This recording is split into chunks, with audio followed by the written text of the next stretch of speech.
This week on Supercars Talk, I preview the Watpac Townsville 400.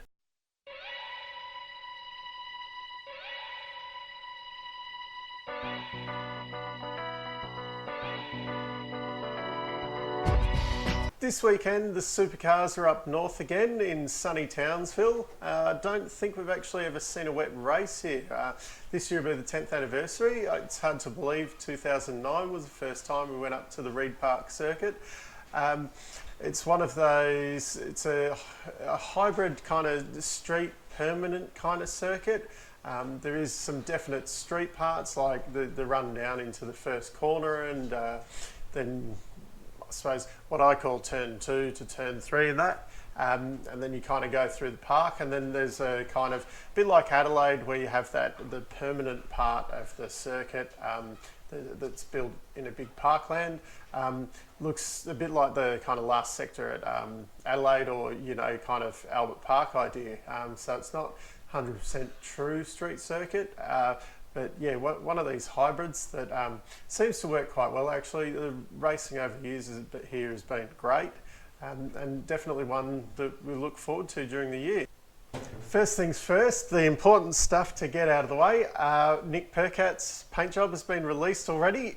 I know, it's super early for them. Elite Roads, I think the car looks great. My only question with this one is apparently it's a Melbourne-based road building company. I'm in Melbourne, I've never heard of them, but then again, I'm not in the road building industry, so you don't know. Great looking car though, great job BJR. Not sure what we're going to talk about the paint jobs after the race weekend, now that we've already seen that. This weekend also sees an interesting change to the lineup of the starting grid. Once again, Richie Stanaway, the back's playing up, he's sitting out. We're being told once again this is the last round that he's going to sit out. Whether that's true or not, who knows. Chris Pither not going to be the replacement this time. For this round, interestingly, Michael Caruso makes a return to GRM. Now, maybe not so interesting other than the fact that he's going to drive for Tickford in the Enduros. Okay, a bit behind this. So I think if you're a co-driver for the endurance races, you can only do a maximum of 2 rounds. So I think Pither's kind of sitting on the edge there, seeing as though he did, I think the rules say 2 rounds, but because he did 1 race at Winton and then he did the whole round at Darwin, so he's kind of in a bit of a grey area whether he's done 2 rounds. So I think there's a bit of whether Gary Rogers is allowed to run Pither again. Would people sign off on it or not? I mean, probably if he asks for permission, he might be allowed. I'm not sure if the rules allow for that kind of stuff though. The supercar rules can be quite complicated at times. We've all seen that. So anyway, they've given Caruso the call up. Interesting choice, considering that he's currently co-driver for another team. He has been at Gary Rogers. He has a lot of experience of different teams. Well, he's been at Gary Rogers, he's been at Nissan, he's been at Tickford this year. So, he's got a fair idea. He knows what he's doing. So it'd be a good gauge to get in the car and kind of see where they're at. On the other hand, though, kind of might be able to feed a bit of information back towards Tickford. Considering the ends of the grid the two of them have been at this year, I'd say Gary Rogers, they're going to get more out of having Caruso in the car than what Tickford will, kind of information going the other way. But it will be a very good yardstick. It'd be interesting to see if it'll be a bit like when Tander was there last year and, kind of Tander was knocking, either he was in the top 10 or kind of knocking on the door, and then, you had James Golding kind of, in that Simona kind of area down the back of the grid. It'll be interesting to see whether, how we've seen kind of Pither would be getting into those kind of, mid-teen kind of positions. Be interesting to see if Goulding's kind of, down in the Simona pack down the back, and, if Caruso gets it kind of, into those, even if he gets, mid-teen, we're not expecting a top 10 out of him, but if he's kind of, around those mid-teens to higher teens, it shows that they've probably got a issue with the driving lineup rather than the equipment. Well, obviously the equipment's not the best, but if the drivers aren't right, well, you could have the best equipment in the world. Could also be interesting, Chris, this might be a bit of a audition for a seat back with them next year. He has been quiet about the fact that he wants to be back in a full-time seat. He's not ready to be a co-driver. This weekend we get to see a couple of more cost-saving measures for the teams. They're not allowed to put sensors on the airlines within the pits, so for your rattle guns and things like that. I think they're running pressure sensors on there to, so you could regulate how much pressure was going to the guns or whatever. Apparently not allowed to have sensors on those. If all the teams have got them at the moment, well, it's not much of a cost-saving thing, but I suppose maybe if some of, like Penske and Triple Eight, maybe if they've been started to play with them and then everyone kind of filters down has got to get them, well, it's a good idea to nip that in the bud. Not sure how much that's going to save. I mean, probably looking at more a wholesale kind of changes to the sensors around the place to make a big saving, but they're trying, so and another one is you're not allowed to take any fans onto the grid to cool the cars, or I suppose the engine, brakes, tyres, things like that down. So I think what they've been doing, and this is what kind of caused the accident that was at the Grand Prix between McLaughlin and Waters on the not the warm-up lap, but the lap where they drive from the pits to the grid. Apparently the Tickford guys have been blazing around the track so they can get to the grid quicker, and then they cool the cars down and kind of cool the tyres down so they can adjust the tyre pressures more, so they can get them more where they want them, which is causing issues that people are having to get fancy fans or whatever, I guess, to try and do all this kind of stuff. And just another cost-saving measure. It saves having to drag all the equipment out onto the grid, things like that. Plus, you're not buying these great big portable fans. You will still be allowed to have the fans in the pits, but you're just not allowed to bring them onto the grid. So I suppose what you'd see is that people are spending more and more money to make them smaller and more portable to get them out on the grid and things like that.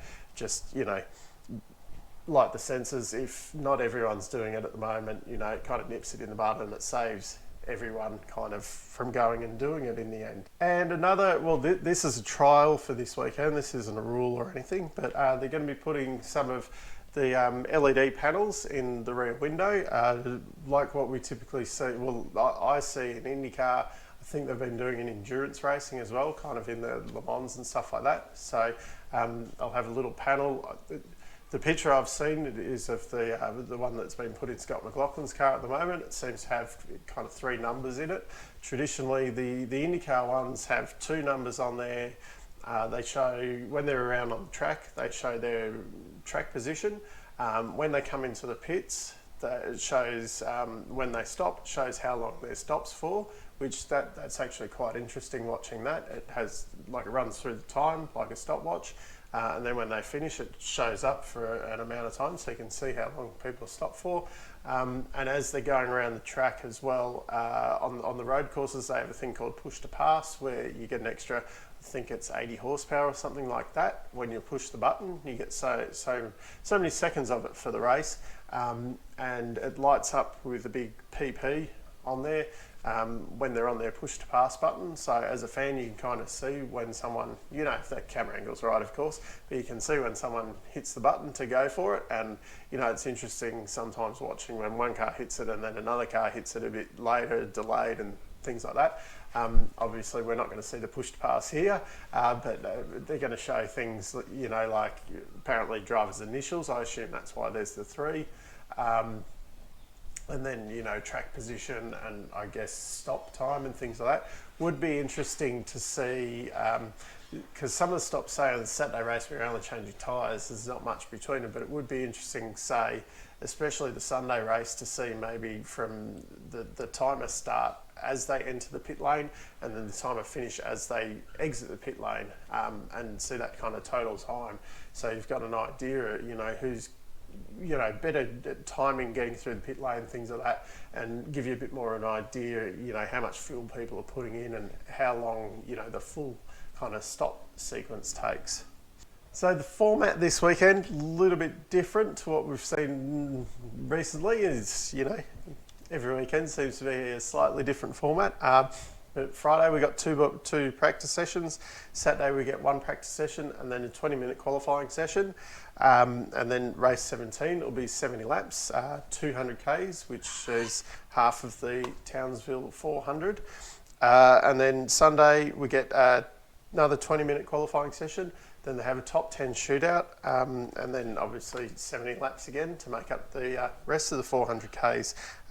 No Triple Crown here, so, Scotty could take it out. Maybe we should start a petition, the Townsville Triple Crown as well. Give something else for Scott to win before he potentially goes to America. Apparently he's talking about wanting to do the Indy 500 now. As I've said before, I'd love to see him in Indy cars. Yeah, that's personal preference. So obviously I'm a bit of an IndyCar fan. So looking on past form, Triple Eight were the ones to beat last year. So on Saturday we had Jamie, Shane, then we had Scott McLaughlin and Craig Lowndes in fourth. And then on Sunday they flipped it around and Shane won, Jamie came second, Scott McLaughlin was third and Craig Lowndes was fourth. So, the top four was all three Triple Eight cars. Obviously they've only got two this year. Not having such a good year, and we can't even say, let's cut a line in the sand or whatever and chuck in the setups and that from last year, because with the spring changes for this year, you can't do that. Form-wise, though, you can't go past Scott McLaughlin. That's pretty much it. Dave Reynolds is doing a stellar job at the moment. He's the best of the rest. And Chaz Mostert, Chaz has gone quite well here in the past.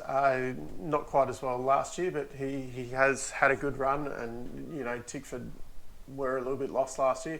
They're a lot more on the pace this year. So I think you probably, we're going to see Scott probably go and win both races and everything. But I think the battle for second, of course, Fabian's going to be up there. I think Dave and Chaz, they're going to be somewhere in the mix, definitely. And the Triple Eight guys, it's about time that they kind of got back on top of everything.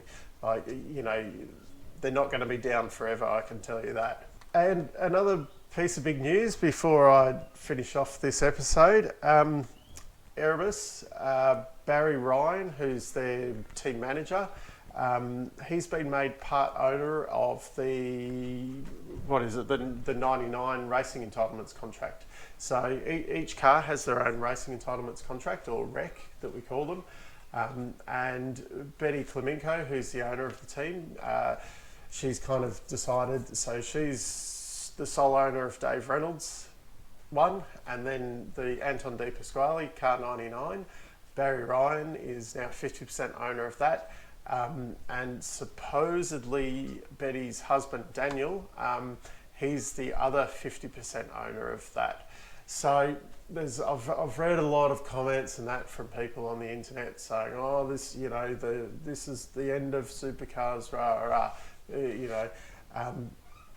No, it's not. Betty, as far as I know, this isn't Barry Ryan hasn't come along with $500,000 or whatever. The Recs aren't worth that much at the moment, but he hasn't come along with a big chunk of money and gone, "Yep, I want to buy half of that." I think it's a bit, hey, Barry, do you want to be part of this team long term? You can be half owner in this car. And also, I have heard that Betty, there's team owner meetings, and because Barry Ryan's not a team owner or anything, he wasn't allowed to go. So Betty had to go, kind of and feed him all the information back. Now that he's a car owner, he can go to the team owner meetings with her, or, if she doesn't want to go, he can just go for himself. Or now Daniel's a part owner too, so he can go along and, you know, they can get involved. And, you know, Barry, who's the guy that's the day-to-day running of the team and everything, he can get involved in the team owner meetings. And, you know, Betty can sit back and, you know, do what she's been doing great, you know, kind of running the team from a distance. When she took over Stone Brothers and was trying to run the day-to-day things, you know, it didn't go the best, did it? Now that Barry Ryan's, you know, he seems to be in kind of sole control. He's the boss. So, you know, he may as well go along to the meetings, keeps him motivated. And if he's a part owner in the team, it's going to be hard to poach him. So that wraps up my preview of the Watpac Townsville 400. Let's hope there's some good racing this weekend.